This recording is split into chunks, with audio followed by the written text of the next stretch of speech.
우리는 매년 기념일을 여러 번 맞이하죠. 국가의 기념일이 있습니다.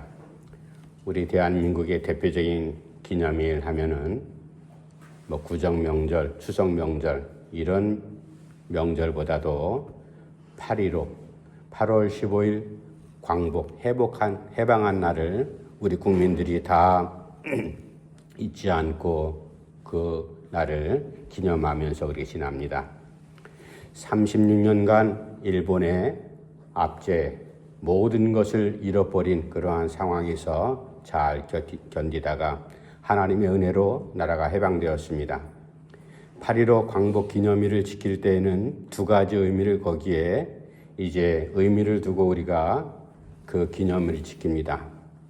나라가 더 이상 약해져서 침략받아갖고 나라를 빼앗기는 이러한 어려운 일을 우리가 당해서는 안 되겠다.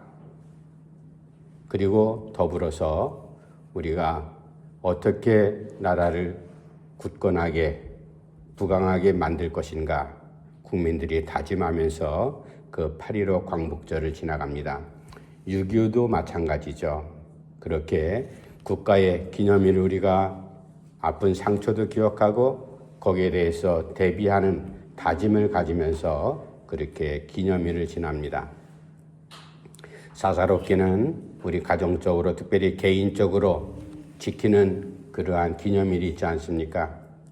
생일은 누구에게든지 1년에 한 번씩 다 찾아오죠. 생일을 맞이하면 나를 축하해주는 주변 사람들의 축하 인사를 우리가 많이 받습니다.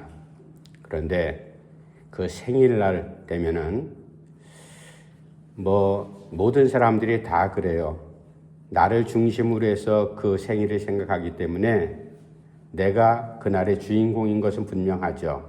그런데 나를 그렇게 10달 동안 배 아파 이제 고생하면서 나를 태어나게 했던 엄마의 그런 아픔, 수고, 그리고 나를 지금까지 있게까지 한 부모님의 손길들, 이런 것들을 생각하는 것은 상당히 약합니다. 내가 주인공이고 나만을 생각하는 그런 생일날. 그러나 나의 생일이 있기까지, 물론 우리 그리스도인이기 때문에 하나님의 은혜에 먼저 감사하고 그리고 나를 태어나게 하신 부모님들의 은혜도 우리가 잊지 말아야 될 겁니다. 성경에도 이와 같은 기념일, 명절, 절기가 있습니다. 구약에 대표적으로 지키는 것이 유월절, 우리가 오늘 그리스도인들이 지키는 맥추절, 그 77절이라고도 하고 그렇게 하고 추수감사절, 장막절을 우리가 구약에는 이스라엘 백성들이 절기로 이렇게 지켜나가는데 그 중에 가장 중요한 절기는 77절도 장막절도 중요하지만 6월절이 우리 대한민국의 8.15 해방일과 같이 그러한 의미를 두기 때문에 하나님께서 우리 선조들을 400년 이상 동안 애굽 땅에서 종살이할 때 하나님의 은혜로 모세를 앞세워서 우리를 이끌어내고 자유의 몸을 되게 하셨다. 그것을 기억하며 지키는 6월절은 상당히 중요한 의미로 이렇게 절기를 지켜나가고 있죠. 그리고 신약에 와서 예수님 탄생하신 성탄절이라는 것은 이제 후대 기독교인들이 그 날을 정해서 예수님 탄생하신 날, 이게 예수 믿지 않은 모든 국가도 세계도 크리스마스가 되면은 다 자기네들 그러한 명절인 줄 알고 이렇게 지켜나가는, 어쨌든 나쁜 건 없죠. 예수님 탄생을 기념하고 축하하고 감사하는 거기에 포인트를 두면 좋을 텐데 예수님은 쏙 빠져버리고 산타 할아버지가 등장해가지고 캐럴과 함께 그렇게 자기네들 유흥하는 그런 모습, 안타까운 모습이 없지 않아 있습니다. 성탄절이 있고 그리고 예수님께서 십자가에 달려 돌아가셨다가 부활하신 부활절. 그런데 오늘 특별히 후기 이제 기독교가 공인되기 바로 그것을 기점으로 해서 이 사순절을 지금과 같이 그렇게 지키기 시작을 했습니다. 예수님께서 십자가에 달려 돌아가시기 전 그 40일 전을 이제 주일을 뺀 날을 계산해 가지고 40일 동안 경건하게 하나님께서 우리를 죄된 자리에서 사람의 몸을 입고 이 땅에 오신 예수님 때문에 우리가 구원의 은혜를 입었다.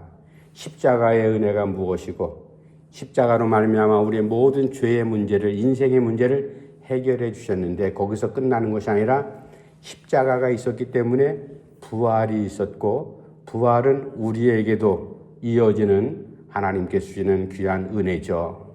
하나님 나라에 영원히 참여할 수 있는, 우리가 이 땅에 육신을 갖고 살다가 예수님 재림하시면은 모두가 다 부활의 모습으로 이제 하나님 앞에 서게 될 텐데, 기독교인들은 우리가 은혜의 자리, 하나님의 백성된 자리로 그렇게 서게 될 겁니다. 신비한 그날, 전 늘 항상 그날을 늘 항상 그날 무슨 일이 어떻게 벌어질까? 신비의 종교가 바로 기독교인데, 우리 부활할 때, 예수님 재림하실 때 어떤 모습으로 서로 알게 될 건가? 호할아버지 할머니 주름이 쭈글쭈글한 상태로 그렇게 만나면은 검버섯도 있고 얼굴 볼 때 그렇게 이쁘지 않을 거 아니에요. 그러나 그때는 시집장가도 가지 않은 1대1의 관계, 그러나 서로를 다 아는 상황 속에서 신비롭게 이제 부활에 참여하는데, 우리가 그 부활을 꿈꾸면서 지금을 살아가고 있습니다. 이 부활절, 그래서 이 사순절은 예수님 십자가 달려 돌아가시기 전 40일간의 그 기간을 그리스도인들이 어떻게 우리가 지켜나갈 건가? 예수님께서 40일간 어떻게 예수님의 생애를 쭉 더듬어 봤더니 고통당하시고, 사람들을 어떻게 하든지 하나님의 말씀으로 또 병자를 치유하면서 그렇게 하나님 백성 되게 내게로 돌아오려고 그렇게 예수님이 최선을 다해서 헌신하시고 그렇게 공생애를 꾸려가지 않습니까? 우리가 그런 의미 속에서 예수님의 십자가와 부활을 알고 있는 우리가 오늘을 어떻게 사순절을 지나면서 살아갈 것인가? 오늘 말씀의 주제가 바로 그겁니다. 예수님께서 세례 요한한테 세례 받으러 갈릴리로부터 요단강에 오시면서 그렇게 시작되는 바로 이 장면을 통해서 우리가 어떻게 이 사순절을 신앙으로 지켜야 될 것인가? 말씀 들어가서 첫 번째, 내가 참여하는 이 사순절의 모습은 어떤 자세로 우리가 임해야 될 것인가? 예수님의 모습을 보면서 우리가 한 가지 한번 결단하면서 이 시간을 겸손하게 주 앞에 내 자신을 내놓고 하나님의 은혜로 사순절을 참여하는 그런 시간이 되기를 간절히 바랍니다. 15절 말씀 제가 한번 읽어드릴게요. 15절, 예수께서 대답하여 이르시되 이제 허락하라. 우리가 이와 같이 하여 모든 의를 이루는 것이 합당하니라 하시니 이에 요한이 허락하는지라. 아멘. 첫 번째, 우리가 사순절을 어떤 신앙의 자세로 참여해야 될 것인가? 그것은 순종함으로 사순절에 참여해야 된다. 왜? 예수님께서 그런 모습을 먼저 보여주셨기 때문에. 공생애를 시작하시면서 세례 요한에게 세례를 받으러 갈릴리로부터 요단강까지 오시죠.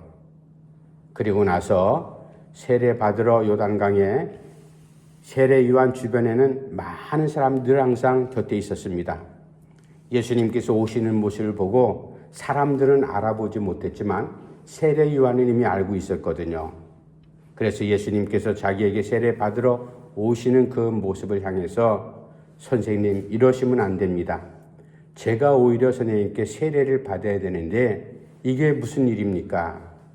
라고 할 때 주님께서 이렇게 말씀합니다. 아니세, 이렇게 하는 것이 우리가 하나님의 의를 이루는 걸세. 그래서 예수님께 세례를 받는데, 세례 요한이 사람들에게 이때 세례 받을 때는 회개에 합당한 열매를 맺기 위해서 자기 죄를 고백하는 의미로 그렇게 세례를 받았죠.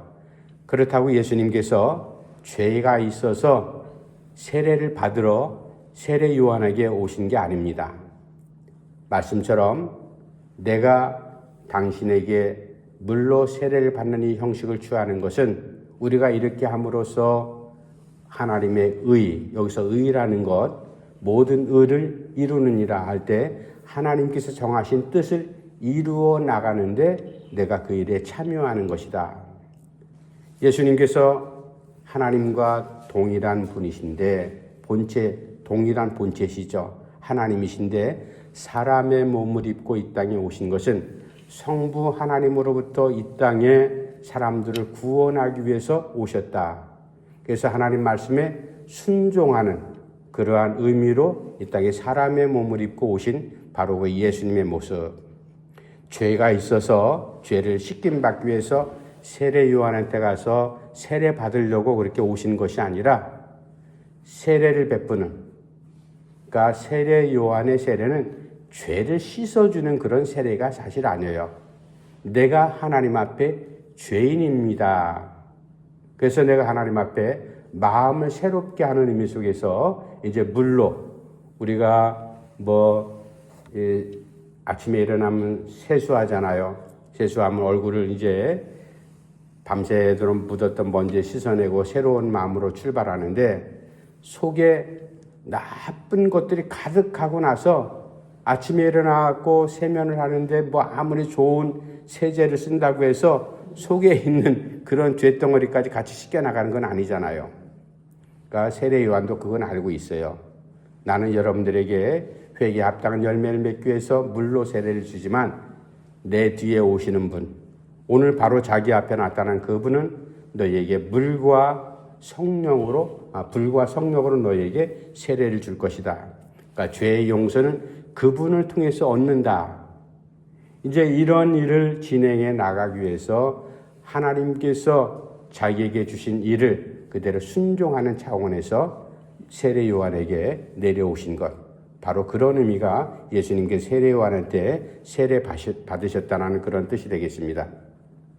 여러분, 예수님께서 12명의 제자를 이제 공생애를 시작하면서 다 부르지 않습니까?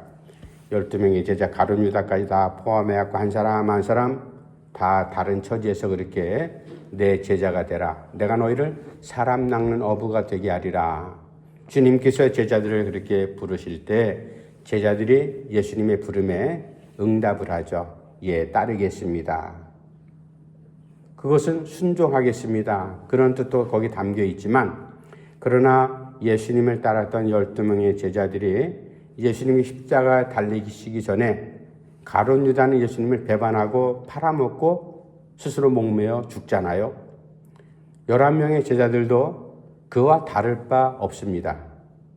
가룟 유다와 같은 배신의 직접적인 행위를 하지 않았을 뿐이지, 그 어려운 처지에 예수님께서 체포당하시고 고난당하시는 그 자리에 3년 동안 예수님의 모든 행적을 너무나 지근거리에서 알고 있었던, 체험했던 제자들이 지금 같으면 아마 깡패 집단도 그렇게는 안 할 거예요. 아, 우리의 두목이, 우리의 선생님이 이 고난당하는데 우리가 가만히 있을 수 있냐. 나가서 몸으로라든지 말로라든지 변호를 하고 몸싸움이라도 있을 텐데 이 비겁한 제자들은 다 뿔뿔이 도망가 버리지 않습니까? 그러나 진정한 예수님께서 나를 따라오라, 예, 따르겠습니다 했을 때 그 따랐던 모습은 진짜 순종하는 그러한 모습이 아니었다라는 사실이에요.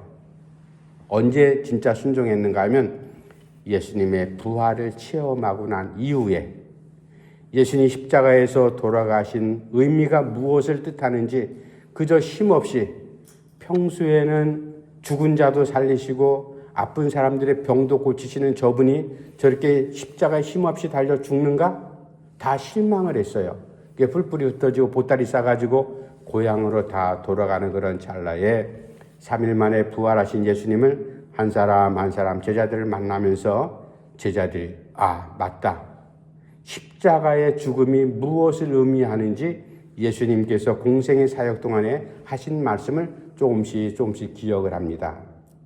그리고 이제 부활하신 예수님 40일간 제자들과 함께 지내는 동안에 여러 가지를 깨닫게 되죠. 그리고 예수님 승천하셨습니다. 그리고 나서 그때부터 진짜 제자들이 순종을 하기 시작을 했다.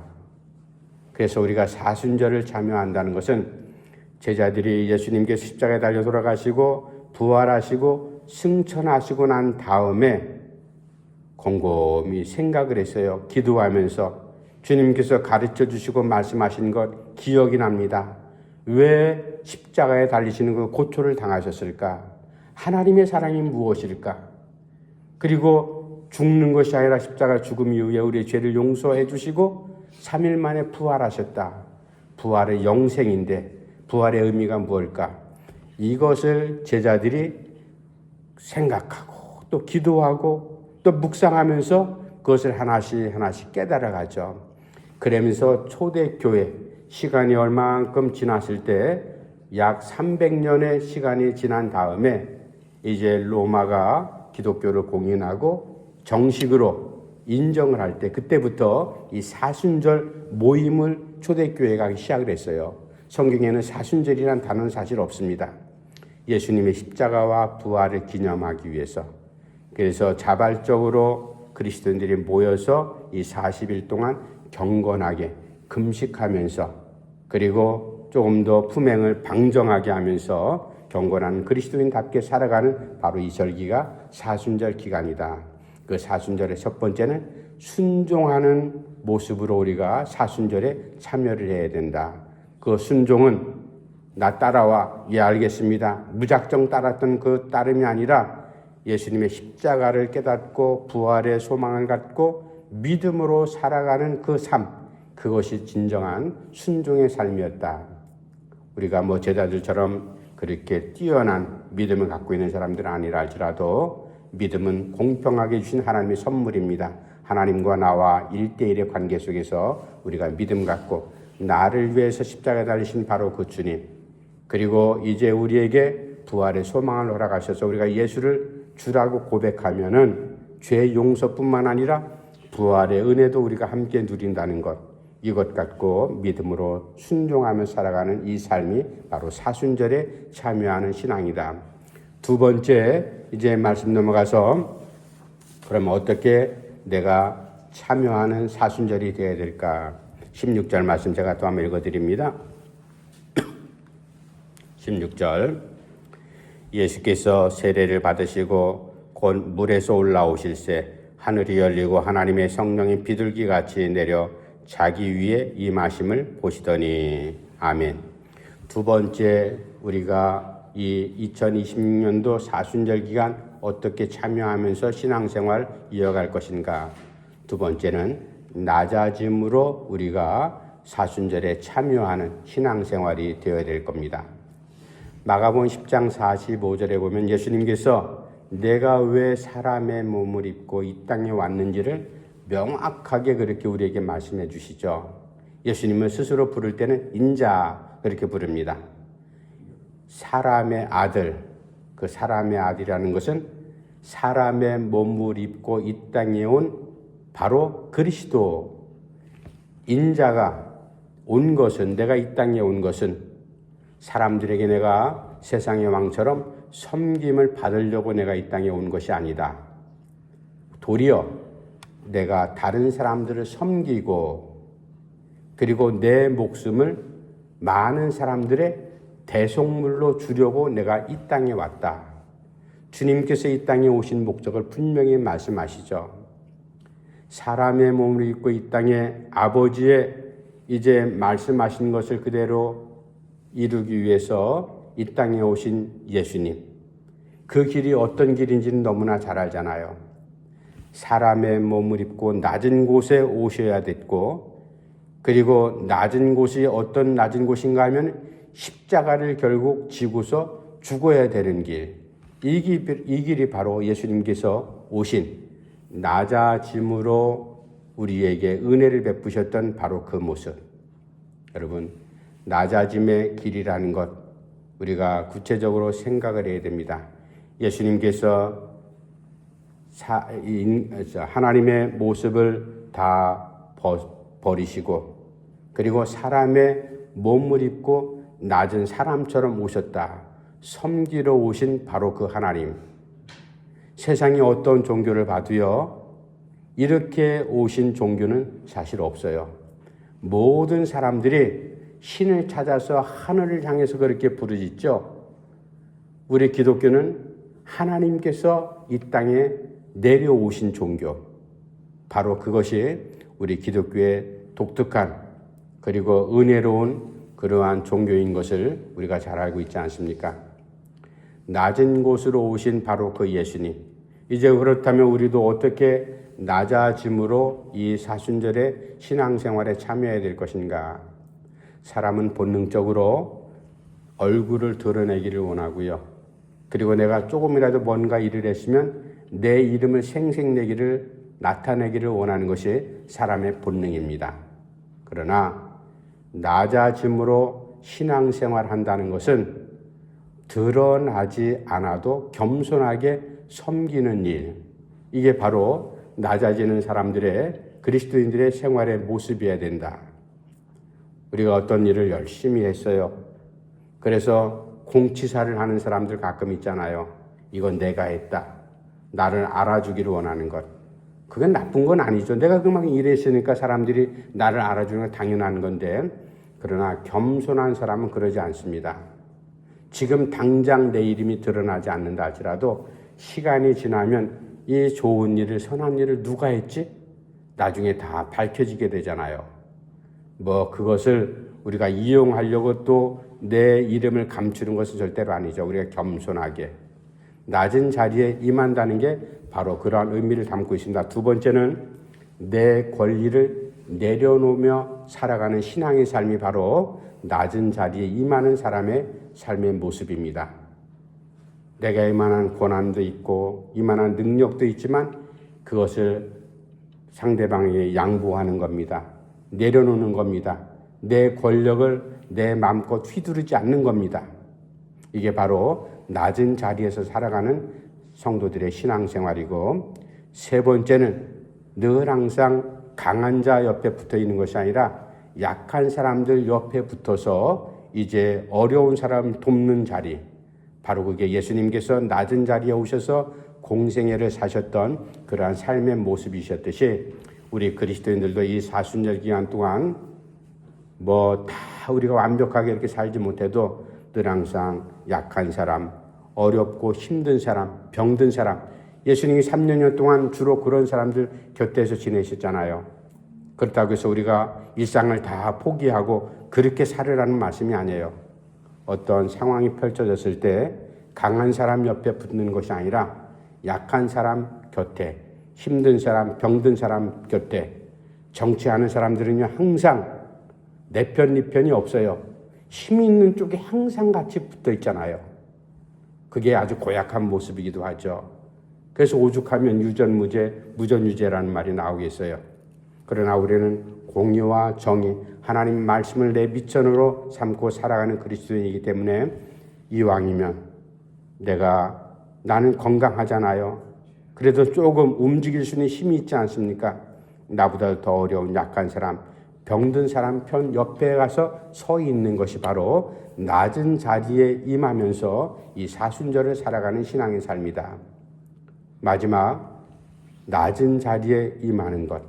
그것은 바로 내 뜻, 내가 펼치는 내 뜻에 서 있는 자리가 아니라 하나님께서 원하시고 하나님께서 원하시는 그러한 뜻 가운데 내가 서 있는 것.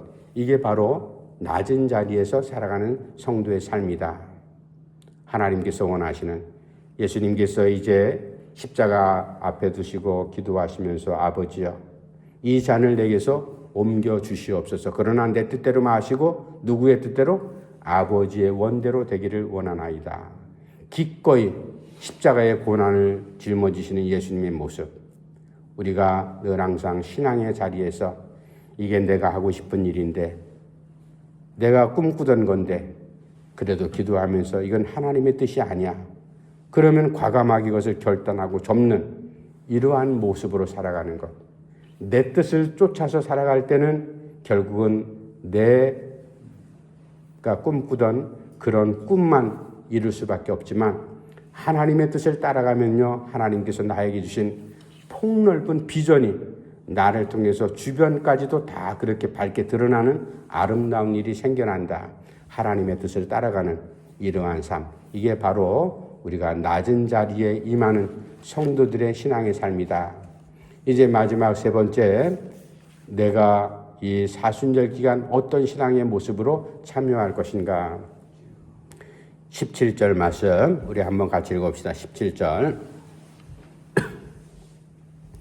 시작. 하늘로부터 소리가 있어 말씀하시되 이는 내 사랑하는 아들이요 내 기뻐하는 자라 하시니라. 아멘. 마지막 세 번째, 내가 사순절을 어떻게 내 신앙을 갖고 참여하는 신앙생활을 살아가야 될 것인가. 정체성을 붙들고 사순절에 참여하는 그런 삶을 살아야 된다. 예수님께서 세례 요한한테 세례를 받고 이제 물에서 올라오실 때 하늘에서 그런 소리가 들리죠. 하나님께서 음성을 들려주는 겁니다. 사람들은 그 음성을 듣지를 못했죠. 예수님을 향해서 하늘문이 열리면서 이렇게 말씀합니다. 이는 내 사랑하는 아들이요 내 기뻐하는 자라. 그게 바로 예수님의 정체 아니겠어요?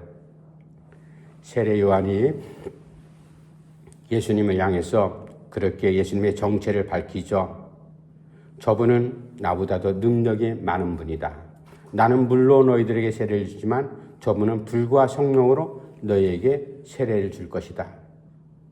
그리고 요단강 세례의 장면은 아니지만 또 다른 곳에서 예수님을 향해서 이렇게 말씀합니다. 옆에 있던 많은 사람들에게 보라, 세상 죄를 지고 가는 어린 양이로다. 벌써 예수님께서 십자가에 달려 돌아가실 것을 세례 요한의 입을 통해서 그렇게 증언도 해주십니다. 그리고 예수님께서 제자들과 많은 사람들에게 당신의 정체를 분명히 그렇게 밝히시죠. 나는 아버지와 하나다. 나를 본 사람은 아버지를 본 것하고 똑같으다. 나는 양의 문이다. 나는 선한 목자다. 참된 포도나무다. 그리고 나는 길이요 진리요 생명이다. 예수님께서 당신이 누구인지 그 정체를 복음서의 곳곳에서 말씀해 주시잖아요. 나는 누구다. 나는 누구다. 바로 예수님의 정체 아니겠어요? 그런데 그런 정체를 갖고도 십자가를 지시기 위해서 이 땅에 오셨던 바로 그 예수님의 모습. 이게 바로 섬기는 그런 예수님의 삶이었고 대속물로 주려고 하는 하나님의 사랑이었다. 바로 이 세 번째, 우리가 이 사순절을 어떻게 참여해야 될 것인가. 예수님은 자기의 정체를 분명히 알고 있었습니다. 내가 능력자요 하나님과 본체다. 나를 체포해 나가는 그런 로마 병사들, 십자가에 나를 달려 죽게 하려고 했지만 얼마든지 하나님의 능력이면 그런 거 문제 해결하는 건 일도 아니잖아요. 그러나 그 정체를 분명히 알고 예수님께서 사람의 몸이 땅에 오시어서 그리스도로서 역할을 하시는 것. 내가 사람들을 위해서 죄 없지만 모든 사람들의 대신 죄를 다 짊어지고 내가 죽노라. 이게 바로 대속의 죽음 아니겠어요? 죽음 이후에 하나님께서 부활하심으로 모든 사람들이 죄인이었던 사람들이 예수를 나의 구주로 고백하면은 모두가 다 죄 용서 받을 뿐만 아니라 부활에 참여하게 되는 그러한 은혜를 입게 된다는 사실도 우리가 더불어 말씀을 통해서 하나님의 은혜 가운데 우리가 잘 알지 않습니까? 이제 정체성을 붙잡고 우리가 사순절에 참여해야 된다. 이게 무슨 말인가 하면 내가 이 사순절 기간 동안뿐만 아니라 우리가 평생 믿음으로 살아가는 자리가 나는 그리스도인입니다. 하나님의 백성이고 하나님의 자녀입니다. 제가 누누이 강조하잖아요. 여러분들 정체성을 잃어버리면요 아무것도 남는 것이 없습니다. 내가 누구인지 나를 잃어버리면요 우리가 어떻게 살아갑니까? 그렇죠? 내가 아들로서 살아가는데 아들일 뿐만 아니라 부모의 자식으로서 또 가정을 꾸리면 남편으로서 자식이 나면은 아비로서 이런 내 정체성을 분명히 내가 붙잡고 살아야지 현실을 바르게 그리고 건강하게 살아갈 수가 있는데 내 자신을 정체성을 잃어버리면 안 되죠. 이집트, 지금 이집트 나라 있잖아요. 이집트의 인구가 1억 명이나 됩니다. 1억 명 가운데 무슬림들이 있잖아요. 이슬람, 이제 모하멧을 믿는 그 무슬림들이 90% 차지해요. 그러면 약 9천 명이죠. 그런데 10%는 기독교인들이에요. 이 사람들은 마가가 자기들에게 복음을 전하는 것을 기점으로 해서 예수를 믿기 시작을 했고 이제 교인들이 생겨났어요. 그런데 어느 순간 이슬람이 들어와 가지고 쑥대밭을 만들었죠. 지금 최근에 이집트인들 가운데 1천만 명, 그러니까 10%가 기독교인인데 이 사람들을 콥틱 기독교인, 콥틱 그리스도인 그렇게 불러요. 콥틱이라는 말은 이집트의 옛날 말로 콥틱을 이집트라고 그랬어요. 그래서 콥틱 그리스도인, 이 사람들은 상당히 보수적입니다. 그 사람들은 1년에 한 200일 정도 금식을 하는데 하루 종일 금식하는 건 아니죠. 금식하면서 기도하는 이 사순절 신앙을 바르게 살아가는 사람들이 바로 이 콥틱, 이집트에 있는 기독교인들이 제대로 사순절을 지키는 사람들이에요. 아주 성실하게 신앙생활에 나갑니다. 지금 이슬람이 모슬림들이 다 정권을 잡고 정치, 사회 모든 요직에 있기 때문에 어떻게 하든지 콥틱 기독교인들을 박해를 합니다. 교회를 더 이상 짓지 못하게 하고요. 신앙생활을 제대로 하지 못하도록 사회적인 차별을 둡니다. 그래도 이 사람들이 자기의 정체성을 절대로 잃지 않아요. 콥틱 그리스도인들은요, 가정에서 아이가 태어나잖아요.